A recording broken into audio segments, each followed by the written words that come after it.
Hello అండి, welcome to my channel. ఈరోజు బంగారం మరియు వెండి ఏ విధంగా ఉన్నాయో ఈ వీడియోలో చూసేద్దాం. పసిడి ప్రియులకు శుభవార్త అని చెప్పొచ్చు. ఎందుకంటే బంగారం మరియు వెండి ధరలు రోజు రోజుకి తగ్గుముఖం పడుతున్నాయి. ఈరోజు 10 గ్రాముల స్వచ్ఛమైన బంగారం అనగా 24 క్యారెట్ల బంగారం ధర 72,550 రూపాయలు పలుకుతుంది. అలాగే 10 గ్రాముల 22 క్యారెట్ల బంగారం ధర 66,500 రూపాయలు పలుకుతుంది.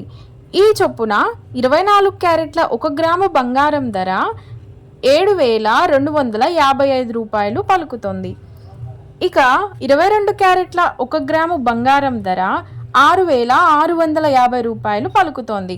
బంగారం ధర ఇలా ఉండగా ఇక వెండి విషయానికి వస్తే 1 కేజీ వెండి ధర 92,800 రూపాయలుగా ఉంది. ఓకే అండి, మరిన్ని గోల్డ్ అండ్ సిల్వర్ అప్డేట్స్ కోసం మన ఛానల్ని సబ్స్క్రైబ్ చేసుకోండి. అలాగే వీడియో నచ్చితే లైక్ చేయడం మాత్రం మర్చిపోవద్దు. Thanks for watching.